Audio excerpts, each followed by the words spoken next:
letër për ty, ti marrim ndjesitë edhe të atij personi.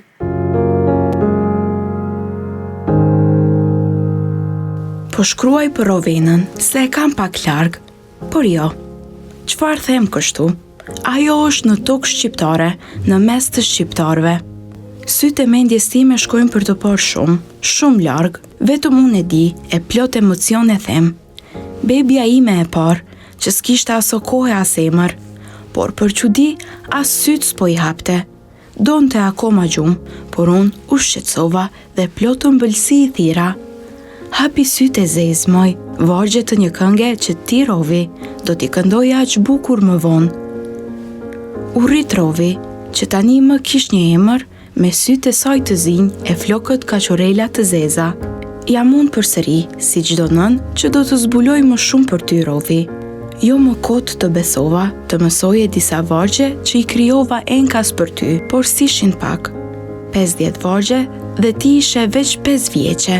Një fëmijë në kopsht, e shkathët, e zgjuar, e bukur. Hipur mbi karike, ti rovi i mamit, i mësove 50 vargje, por unë kërkoja shumë, ashtu si që bëja edhe për nxënësit e mi, që ti të aktroje bukur. Ishte këmbgulja ime, por që kishte bazë cilësitë e tua. Konkursi i parë i Rovenës. A të kujtohet, rovi? Fëmijët e shkollave 8 vjeçare të Shqipërisë Jugore do të përballen me njëri tjetrin.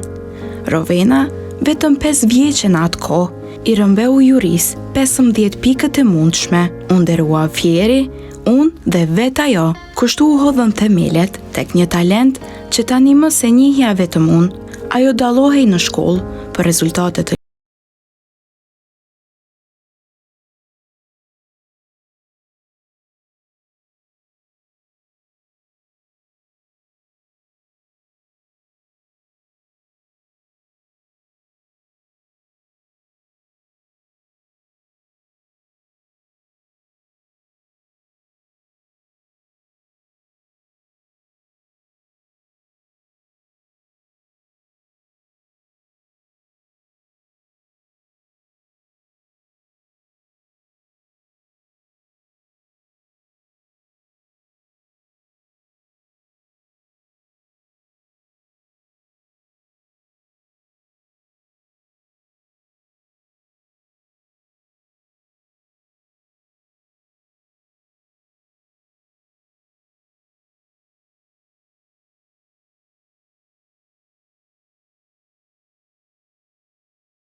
Shumë e bukur.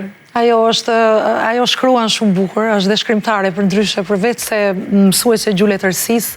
Ajo është për mua krenaria ime, është e dua shumë. Çka të emocionoj më shumë nga letra? Gjithçka, do të thënë mënyra se si ajo është realisht e ka pas shumë të vështirë dhe ajo mos harro të kesh vajzën artiste, të kesh sepse ka pas gjithmonë momentet të cilat ajo me të vërtet unë di krenare me i cek se cilën në letër. Realisht është ndjerë krenare që në fillimet e mia, se ajo donte një vajzë talentuar, e ka ditë edhe gjithmonë e ka pritur që, sepse dhe ajo vetë ka pas kënduar, po jo në mënyrë profesionale, këndon shumë bukur, këngën e jugut, këngën popullore tonë, po dhe këngën e lehtë, dhe këngën e muzikës lehtë. Dhe e ka dashur edhe ajo këtë gjë, që në brendësit saj që vajzat e saj të kenë dhe ato talentin të vazhdojnë. Pa i ka mbet mamit një ëndër të cilën asnjëherë se ka realizu?